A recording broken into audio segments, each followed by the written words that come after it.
తెలుగు అమ్మాయితో చేస్తే action reaction అంటారు కదా, కంఫర్ట్ తో ఇంకొంచెం చైతన్యలో వైష్ణవి చైతన్యలో బెస్ట్ థింగ్ ఏంటంటారు? వాట్ యూ నోటీస్డ్ ఒక గుడ్ యాక్ట్రెస్ లో ఉండాల్సిన థింగ్?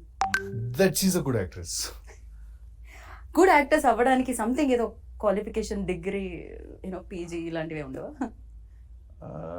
ఐ డోంట్ నో అండి. ఐ ఫీల్ దట్ మేము ఒక్కసారి సీన్ అనుకుంటే మాకు 1-2 టేక్స్ కంటే ఎక్కువ అవ్వదు. ఓకే, అంతే. Okay. Only trouble I faced is అప్పుడప్పుడు నేను ఏదైనా మాట్లాడితే నవ్వేసి డైలాగ్ మర్చిపోతుంటది. అదొకటే.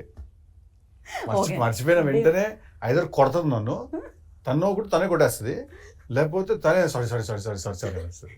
చాలా మందికి అలవాటు ఉంటుంది. ఎందుకంటే ఇట్లా సీన్ జరుగుతున్నప్పుడు అది మధ్యలో కట్టింది అనుకోండి, నా ఫేస్ లో ఎక్స్ప్రెషన్ సడన్ మారిపోతుంది. నా ఫేస్ లో ఎక్స్ప్రెషన్ చాలా ఫాస్ట్ గా మారిపోతుంది. నా ఫేస్ లో ఎక్స్ప్రెషన్ ఏమైంది అని, ఏదో ఫ్లో లో ఉన్నాం కదా అని అంటది.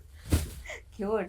బట్ మీకు అంటే మాకు అంత ఒక రేంజ్ లో నవ్వుస్తుంటుంది మీరు ఏ డైలాగ్ చెప్పినా. ఫర్ యూ లైక్ చెప్పగానే మీకంటే నవ్వేసుకుంటా. నేను ఫస్ట్ అనేసుకుని అట్లా నవ్వుకుంటూ తిరుగుతుంటా లొకేషన్ లో. నేను ఫస్ట్ నేను ర్యాండమ్ గా లొకేషన్ లో నవ్వుకుంటూ తిరుగుతుంటాను, నవ్వేసుకుంటుంటాను నేనే లోపల నవ్వుతే. అప్పుడు తర్వాత ఇప్పుడు ఏంటంటే అని అలా ఇంప్రొవైజ్ చేసి నువ్వు ఇట్లా అంటే నేను ఇట్లా అంటానని అప్పుడే నవ్వేసుకుంటాను 2-3 సార్లు. తను ఇంకా షార్ట్ కూడా నవ్వుతుంటది. ఓకే, మరి దాని ఇంపాక్ట్ అలా ఉంటుంది. మీ మాడ్యులేషన్ ఆ రేంజ్ లో ఉంటుంది, కొంచెం కష్టం బేసిక్ గా ఆపుకోవడం. యాక్టర్స్ కూడా అంతే.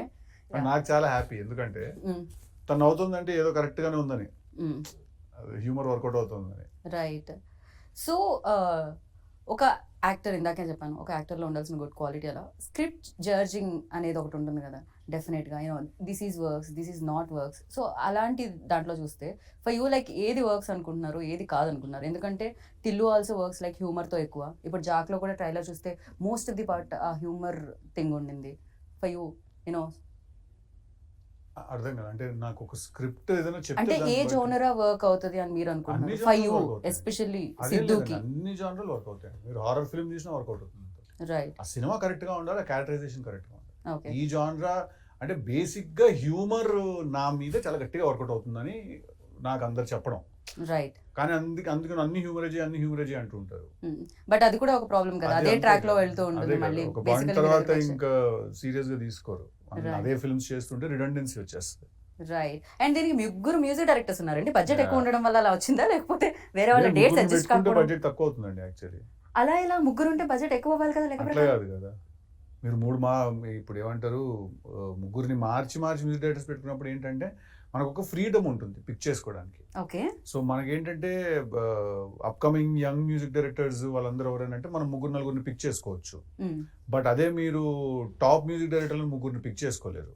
సో బడ్జెట్స్ కూడా వేరీ అవుతాయి కదా. అప్కమింగ్ యంగ్ మ్యూజిక్ డైరెక్టర్స్ కి తక్కువ ఉంటుంది బడ్జెట్, టాప్ మ్యూజిక్ డైరెక్టర్స్ కి ఏంటంటే ఎక్కువ ఉంటుంది. ఈ విషయం మాకు తెలియదు. అలా అని చెప్పి ఖర్చు తగ్గించడానికి చేసిన పని ఏం కాదండి ఇది.